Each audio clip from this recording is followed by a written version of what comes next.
Merci à vous. Vous représentez donc la liste d'Union de la gauche, hormis LFI, et c'est Dominique Pialot qui va vous poser la première question. En effet. Alors la première question, c'est la même pour tout le monde. Donc on va vous demander quels sont vos projets phares en matière de transition écologique et quelle part du budget de la ville de Paris vous entendez consacrer à ce sujet de l'écologie. Alors, question vaste, parce que les axes du projet sur la transition écologique et la préparation au changement climatique, à la lutte contre la pollution, le champ est... Mais peut-être l'enjeu principal, après la révolution des mobilités, qui a été notamment accélérée par Anne Hidalgo, le sujet majeur aujourd'hui, c'est celui de la rénovation thermique du bâti. Alors, on a aujourd'hui un niveau de consommation en énergie, en perte d'énergie et le mix énergétique pour alimenter tout cela, qui est vraiment l'enjeu structurant qui nous permettra de rester dans la trajectoire de neutralité carbone 2050 et c'est celui qui va évidemment consommer beaucoup de crédits. La part du budget sur la question écologique, elle est connue puisque nous documentons ce qu'on appelle un budget vert, vous connaissez cela, c'est le retraitement des dépenses publiques. C'est assez compliqué parce qu'en réalité, ça engage beaucoup de dépenses différentes, mais on estime que c'est un tiers des dépenses qui sont très directement liées à la mise en œuvre de politiques en matière de climat. Ça va depuis les investissements immobiliers, notamment dans la rénovation énergétique, la question des investissements en matière d'aménagement d'espaces publics, et puis aussi toutes les politiques sociales qui viennent soutenir les enjeux climatiques, que ce soit l'aide alimentaire, les investissements dans la transition alimentaire et l'agriculture urbaine. Donc le champ est vaste, mais c'est à peu près l'ordre d'idée, c'est un tiers. Un tiers, c'est un tiers de 10 milliards en fonctionnement à peu près chaque année. Et puis sur une mandature complète, c'est autour d'un tiers sur 10 milliards d'investissements cumulés sur 6 ans de mandature. Est-ce qu'il y a une mesure concernant l'environnement ou la transition écologique qui a été fait dans la précédente mandature que vous n'auriez pas faite? Non, sur le principe non. Peut-être sur la méthode, j'en aurais fait certaines différemment. Mais par exemple sur l'aménagement de l'espace public, je trouve qu'à des moments on a fait trop de choses en même temps. Mais et voilà, j'aurais fait sans doute un calendrier de travaux un peu différent. D'abord pour la qualité de la mise en œuvre, mais sur les principes, évidemment que je soutiens tout ce qui a été fait. Dominique. Oui, David Béliard a dit dans une interview que la mandature, donc l'équipe sortante à laquelle vous avez appartenu longtemps, avait réussi à rendre l'écologie quelque chose de beau, sexy et sympa. Est-ce que vous pensez que c'est vraiment le ressenti majoritaire?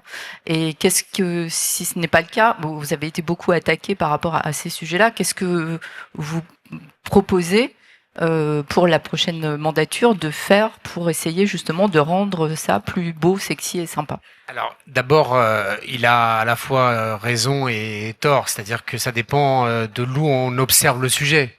Quand on est soi-même passionné de vélo, ou qu'on s'y est mis, quand on a des enfants et qu'on profite des espaces verts, etc., évidemment, on le vit avec beaucoup plus d'enthousiasme, de façon belle, sexy et enthousiasmante que quand on est artisan et que on doit circuler en fourgonnette toute la journée à Paris.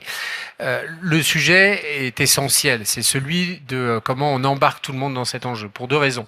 La première, c'est que c'est la condition de la soutenabilité de la mise en œuvre de ces politiques à long terme.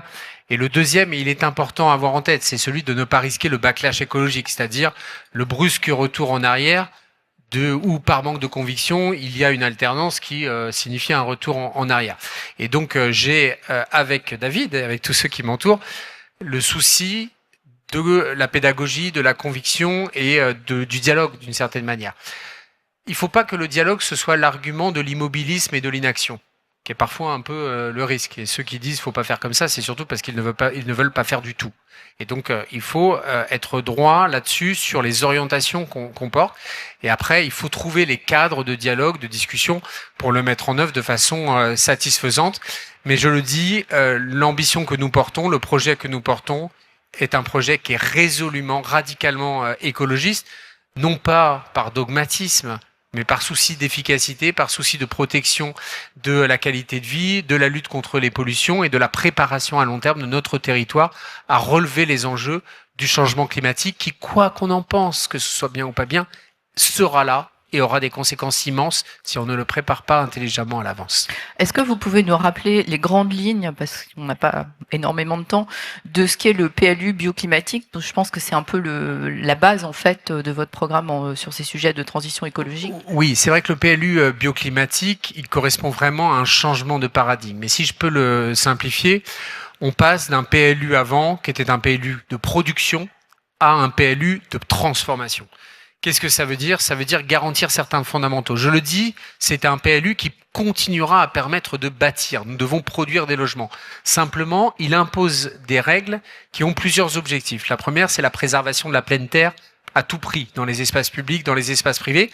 Et le PLU bioclimatique déploie une ambition de 300 hectares supplémentaires d'espaces verts, à la fois d'espaces verts au sens jardin public, mais aussi la question de la désimperméabilisation, notamment dans l'espace public, et puis enfin, l'incitation à la désimperméabilisation, notamment dans le domaine privé, puisqu'il y a beaucoup du domaine privé qui reste imperméabilisé. Son deuxième angle, c'est d'ailleurs pour ça qu'on l'a appelé bioclimatique, c'est qu'il intègre sur le plan des règlements d'urbanisme la question inspiré par les travaux de l'architecture bioclimatique, c'est-à-dire comment on transforme les immeubles et on les adapte aux enjeux climatiques. Ça veut dire, en gros, faciliter tout ce qui concourt à le réchauffer, à rafraîchir ou à chauffer sans avoir recours à de la consommation d'énergie. Passe par plein de techniques, je ne vais pas détailler ici, mais la question des comment faire des appartements qui soient traversants, comment on traite les eaux de pluie, avec notamment des trucs assez compliqués parce que c'est des sujets d'architectes, mais qui en fait rejoignent le bon sens sur la question du traitement des eaux de pluie, sur la question des matériaux utilisés, sur la question. Je vous arrête, Emmanuel Grégoire. Oui. Là, vous parlez de construction neuve. Tout à l'heure, vous avez, enfin, c'est plutôt sur le neuf qu'on peut adapter. Oh, pas seulement, parce que 90% de l'urbain de 2050 est déjà là. Construit. Donc le PLU a vocation à transformer ce parc existant. D'accord. Alors, pour ce qui concerne le sujet principal que vous avez abordé, à savoir la rénovation du bâtiment, est-ce que quel est le chiffre des rénovations dans le logement social par an aujourd'hui? J'ai lu 4000, c'est ça C'est 5000 par an. 5000. Et nous avons pour objectif de maintenir ce rythme qui, je le dis, est un rythme spectaculaire pour plusieurs raisons. La première est pratique, c'est que quand on fait des rénovations de grands ensembles sociaux, on doit faire des opérations extrêmement complexes. C'est rare de pouvoir le faire en site occupé. Donc, faut utiliser des opérations tiroirs. C'est extrêmement complexe. C'est pas toujours bien ressenti par les locataires, en particulier par les personnes âgées. Parce que dire à une personne âgée, vous allez quitter votre logement pendant 5 ans pour qu'on le rénove, c'est pas forcément la garantie qu'elle puisse y revenir un jour. Et donc, c'est évidemment, ça soulève des questions sociales majeures. Mais donc, on va maintenir ce rythme de 5000 par an, 5000 dans le logement social, donc un objectif de 35 000 sur la mandature. Et ça, c'est le plus important, le levier supplémentaire, avec l'Agence parisienne du climat et le dispositif Éco-Rénovons Paris, le sujet de la rénovation et de l'accompagnement sur la rénovation du parc privé. Avec un objectif de 200 000 logements. Voilà. Et ça, comment on fait, sachant qu'il y a toute la difficulté de convaincre les copropriétés. Enfin, j'ai l'impression que ça fait des décennies qu'on parle de ça. Alors, sans doute que ça avance, mais est-ce que ça va avancer au rythme que vous souhaitez? Alors, oui, est-ce que c'est possible? Oui, c'est possible. D'abord parce qu'on a une expérience maintenant qui est montée en puissance, et notamment l'Agence parisienne du climat a fait le tour de toutes les mairies d'arrondissement. Nous avons à peu près aujourd'hui, à l'Agence parisienne du climat, un tiers des copropriétés qui sont enregistrées en études préalables. Deuxième chose, nous fournissons une AMO gratuite aux copropriétés pour les accompagner dans l'évaluation. Assistance à la maîtrise d'ouvrage, peut-être. Voilà. En gros, les gens qui vont réfléchir sur qu'est-ce qu'il faut faire, comment on fait et évaluer combien ça va coûter. Troisièmement, moi, à titre personnel, je porte une proposition de loi parce que je pense qu'elle aboutira à un moment donné avec la Fondation pour le logement et d'autres parlementaires sur les bouilloires thermiques, dans lequel on simplifie un peu les règles de copropriété pour emporter la décision. Deuxième chose qui permet de discuter un sujet majeur à Paris, celui de la protection patrimoniale et du rôle des architectes des bâtiments de France en la matière, qui font leur travail, il faut en être reconnaissant, mais qui sont parfois pas toujours facilitants sur cet enjeu. Et le dernier point de vigilance qui est très important, on parle beaucoup de l'accompagnement des copropriétés, il faut aussi penser aux locataires des copropriétés privées. Parce que autant un propriétaire occupant, il a un intérêt à rénover son propre logement puisqu'il y habite et il va faire une économie. Mais les propriétaires sont parfois moins attentifs et moins enclins à accompagner des travaux quand ils sont propriétaires bailleurs. Et nous, on veut avoir une attention aussi pour tous ceux qui sont locataires dans le parc privé et trouver les mécanismes incitatifs. L'objectif des aides techniques et financières à la disposition des copropriétés, c'est de tendre vers le zéro reste à charge pour les foyers les plus modestes, sinon il n'y aura pas de rénovation. Et donc on va y mettre des moyens, y compris des moyens qui nous permettent d'investir de l'argent public, mais à un moment donné de récupérer une forme d'intéressement un peu plus tard, notamment par exemple à la revente du bien. Nous évoquions tout à l'heure les mobilités douces. Vous voulez continuer, vous avez annoncé que vous alliez piétoniser 1000 rues à Paris, et vous le dites, il ne faut pas non plus braquer les Parisiens, on le sait, beaucoup de Parisiens fuient Paris, les familles notamment. Est-ce que vous pensez que tout cela est compatible et correspond aussi à une lutte contre les inégalités sociales ? Alors d'abord, rappeler, question évidemment majeure, 80% des Parisiens n'ont plus de voiture. Donc il faut quand même rappeler ce chiffre, c'est 80% des Parisiens, ils se débrouillent comme tout le monde, comme moi, en transport en commun, dans des mix, piétons, vélos, et l'idée étant taxi parfois ou autre mobilité, mais en gros d'avoir ce panier de mobilité et de pouvoir piocher dedans à la demande. 3000 rues piétonnes, ou plutôt je parle de cœur piétonnier. D'abord dire c'est pas la mairie centrale qui s'en occupera, je veux laisser ça aux maires d'arrondissement qui sauront avec leurs écosystèmes locaux choisir quels sont les bons lieux pour le faire. Ensuite, ce ne serait pas suffisant d'avoir l'ambition de piétoniser 1000 rues. Il y a un peu moins de 7000 voies publiques à Paris. C'est pas hors de portée d'en faire des petits bouts au gré d'opportunités identifiées par les maires d'arrondissement. Ça ne suffirait pas de faire ça si on ne complétait pas d'une offre puissante complémentaire en matière de mobilité, transport en commun. Notamment un projet phare qui est de créer 15 lignes de bus express à Paris avec des sites ultra protégés de façon à ce qu'il puisse y avoir d'une rapidité de service qui est une des conditions pour que ce mode de transport qui est idéal parce que c'est quand même le seul 100% accessible, y compris au PMR, il a été intégralement mis en accessibilité PMR. Et 100% électrique ? Alors c'est pas là pour le coup c'est pas nous parce que c'est pas nous qui achetons les bus, c'est Île-de-France Mobilité. Évidemment tendre vers l'électrique est souhaitable. D'ailleurs une partie de la flotte commence à l'être. C'est un plan de développement. Je peux pas prendre des engagements pour d'autres autorités administratives. Et à propos d'Île-de-France Mobilité, un de vos concurrents dit que, dans son programme figure le fait de peser plus lourdement dans les décisions d'Île-de-France Mobilité au regard de ce que la ville consent financièrement. Est-ce qu'en termes de gouvernance c'est possible ça en fait? Alors moi j'aimerais beaucoup, je suis d'accord avec ça, y compris parce qu'on y met 700 millions d'euros par an, mais il faut changer la loi. L'autorité organisatrice... Aujourd'hui vous pouvez rien dire. Si, mais on a un nombre de sièges dans un conseil d'administration où les départements, parce que c'est principalement au titre de la contribution départementale obligatoire que nous sommes représentés à Île-de-France Mobilité, c'est une très bonne idée. J'y adhère totalement, mais il faut changer la loi. Chiche, et je ne suis pas sûr que... En tout cas, un sujet important, plus important à mon avis que de décider. Moi, je veux pas décider de tout. Il y a des gens qui font très bien leur métier. Il y a une chose sur laquelle nous avons une revendication précise et depuis longtemps, c'est je pense que Île-de-France Mobilité ou la région devrait laisser la compétence sur les bus. Pourquoi ? Parce que ce qui crée le bus, c'est un moyen de déplacement de surface, très lié au plan de circulation. Or, les plans de circulation sont de la compétence communale. Ouais. Et donc, dans n'importe quelle métropole de France, le réseau de bus, il est exploité par l'intercommunalité. Et comme ça, quand un maire fait n'importe quoi sur un sens interdit ou je sais pas quoi, on lui tire l'oreille, mais en tout cas, c'est dans un niveau de gouvernance cohérent. Or, en Ile-de-France, c'est pas cohérent. Le plan de bus, il est revu à la va comme je te pousse tous les 20 ans, à peu près, de façon significative, ce qui n'est pas en adéquation avec la rapidité de changement des polices de circulation exercées par les maires. Et sur le dernier point quand même, c'est que je voulais évoquer, c'est sur les vélos. Je rappelle ma mobilité prioritaire à moi, c'est le piéton. C'est le piéton, c'est la marche, c'est 50% de la mobilité, c'est la marche. Pourtant, c'est là-dessus que vous êtes, vous, en tant que sortant, le plus attaqué, en fait. La sécurité des piétons. Moi, je suis pas sortant. Oui, vous voyez ce que je veux dire, quand même. Oui, bon, on a le droit de faire des plaisanteries. Le piéton, c'est pas vrai. On n'a pas voulu sacrifier le piéton. Simplement, l'émergence et le succès du vélo, qui est vraiment une très bonne nouvelle pour tout le monde, crée un stress lié à des mésusages et à des incivilités qui sont très problématiques. Et nous allons suis cycliste, continuer. Je le vois Moi aussi, je suis cycliste. On va continuer à soutenir puissamment le vélo parce que c'est essentiel, mais il faut aussi que les vélos, et on va les y aider, y compris parfois un peu par la sanction, il faut assimiler les règles de respect de l'environnement plus rapidement. Il a fallu 40 ans aux automobilistes pour le faire, on n'a pas 40 ans avec les vélos, donc on va essayer de s'y mettre collectivement. L'une des conditions, c'est aussi les infrastructures qu'on doit continuer à améliorer, il y a encore quelques trous dans la raquette. J'ai lu quelque part que votre plan vélo, enfin probablement dans la bouche d'un de vos concurrents, mais le plan vélo existant n'avait été réalisé qu'à hauteur de 37%. Qu'est-ce que vous répondez à ça? C'est pas faux que dire qu'on, alors c'est plus de 37%, mais c'est pas faux qu'on n'a pas réussi à mettre en œuvre tout le plan vélo, ce qui prouve qu'on nous fait des reproches et tout à la fois et son contraire.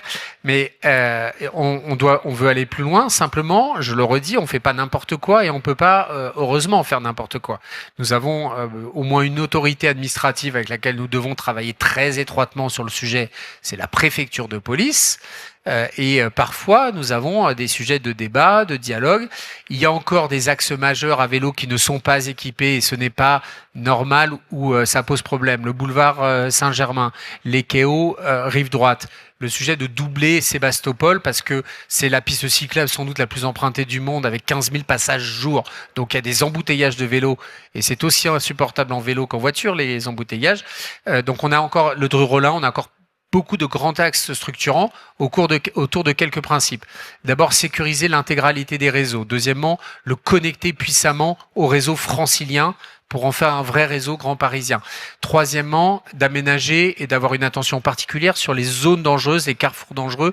Il y en a encore. Et la quatrième chose, c'est de descendre les pistes cyclables qui avaient été d'abord mis sur les trottoirs. Vous avez tous en tête Magenta, parfois les maréchaux extérieurs. Et aujourd'hui, ça crée des conflits d'usage qui sont insupportables. Et moi, celui qui me pose le plus de problèmes, c'est évidemment la piste cyclable Magenta, où faut rester concentré un peu tout le temps pour ne pas être en situation dangereuse, mais on va y travailler. Alors là, on s'adresse vraiment aux Parisiens, rue par rue. J'espère que tout le monde visualise bien ces endroits. La mairie de Paris a réussi à baisser de 25% les émissions de gaz avec un objectif de 50%. Est-ce que vous tiendrez cet objectif ?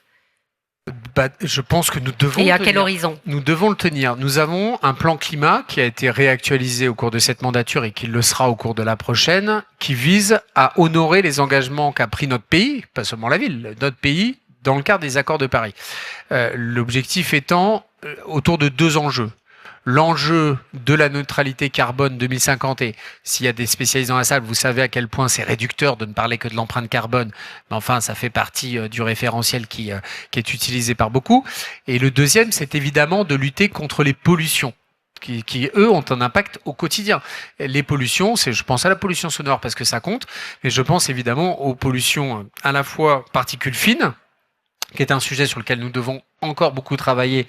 Si on a amélioré un certain nombre d'indicateurs de pollution sur les particules fines, nous devons encore progresser et nous devons tenir ces objectifs. Et je pense que nous avons pour cela une chance et donc un devoir, c'est que Paris est une ville très singulière dans sa composition urbaine, dans sa compacité, qui nous donne des atouts immenses par rapport à d'autres grandes villes du monde. Moi, j'ai beaucoup travaillé avec Los Angeles, avec New York, avec Tokyo, etc., qui ont un étalement urbain beaucoup, beaucoup plus grand. Nous, on a une ville extrêmement compacte, qui crée d'autres enjeux de propreté, d'intensité d'usage, etc. Îlot de chaleur urbain.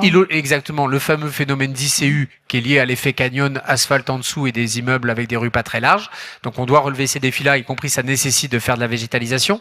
Mais on a des leviers, on a de l'or dans les mains pour réussir à démontrer qu'on peut construire une grande ville très attractive sur le plan économique, en matière de rayonnement culturel, etc. Tout ça dans une trajectoire de sobriété et d'efficacité environnementale. Et je dis que vraiment l'enjeu maintenant qui nous permet d'améliorer, c'est le bâti. C'est en gros combien on consomme d'énergie et comment cette énergie est produite. Parce que sur les mobilités, on va encore faire des progrès. Mais disons que les progrès sont de plus en plus marginaux à chaque fois parce que entre les progrès de motorisation, les moteurs sont de moins en moins polluants, même s'ils le sont encore. On a évidemment le développement des transports en commun, du vélo, mais les plus gros gains maintenant à attendre, c'est sur les consommations d'énergie dans les bâtiments. Et là, je le dis, l'un des grands enjeux que nous avons, c'est de capitaliser et de développer nos grands réseaux, ce qu'on appelle les grands services urbains, le chaud, le froid, l'énergie, l'électricité, le gaz, moderniser les réseaux pour faire en sorte d'avoir des réseaux extrêmement modernes, extrêmement performants. Et on aura l'occasion, je l'espère, d'en parler encore un peu plus dans la campagne. Très rapidement, parce que là c'est la dernière question, avant la conclusion, on a reproché à la ville de Paris d'abattre trop d'arbres. Des arbres qui n'étaient pas toujours malades, mais simplement par souci d'aménagement de tels bâtiments ou autres. Qu'en est-il ? Alors ça a pu être vrai il y a longtemps, mais ça ne l'est plus. Ça ne l'est plus. Nous abattons 3% des arbres par an. C'est le cycle naturel. Et je vous dis ça, j'y connais rien, moi. C'est juste que je lis des fiches et que je connais par cœur les fiches parce que je m'intéresse au sujet et que ce sujet de l'arbre m'a énormément intéressé quand j'étais premier adjoint. Les spécialistes vous disent qu'il y a à peu près 3% du stock d'arbres qui meurt à peu près, qu'il faut abattre chaque année. Ce sont notamment liés soit du cycle de vie naturel de l'arbre, soit à des contaminations sur lequel il y a des abattages préventifs de l'arbre malade lui-même et parfois d'un ou deux arbres autour pour éviter les risques de contamination, avec quand même, sur le plan parasitaire, des menaces assez lourdes qui pèsent. Et plus il va faire chaud, plus on va avoir un risque parasitaire. Deuxième sujet, le réchauffement climatique est un enjeu. Nous avons dans les grands centres urbains du nord de l'Europe des arbres qui ne sont pas tout à fait adaptés à encaisser le réchauffement parce que ils ont un choc au stress hydrique. Dès qu'il y a un problème d'eau, ils vont mourir. Et donc, on est en train de faire une mutation des types d'essences. Je te donne une grande conférence sur l'arbre. Elle dure 6 heures. On va en parler. Merci à tous. Voilà, donc on va vous demander de conclure. On va vous demander de conclure sur le sujet que vous souhaitez aborder. Écoutez, on est à un moment de bifurcation. Est-ce qu'on continue ou est-ce qu'on revient en arrière ? Est-ce que parfois par démagogie, parfois par populisme ou même par conviction, peut-être les gens ils pensent que c'est pas important, est-ce qu'on continue ce combat pour adapter l'humain et l'empreinte de l'humanité à la planète qui nous entoure, ou est-ce qu'on le subit, est-ce qu'on la crame et on n'aura que nos yeux pour pleurer après ? Le projet qu'on propose, c'est un projet qui propose de continuer dans cette voie exigeante de transformation écologique de la ville, de relations réinventées avec le vivant, avec ce qui nous entoure, en considérant qu'à Paris, le patrimoine architectural est évidemment essentiel, mais son patrimoine naturel va le devenir de plus en plus. Voilà. Merci beaucoup, Merci beaucoup Emmanuelle Grégoire.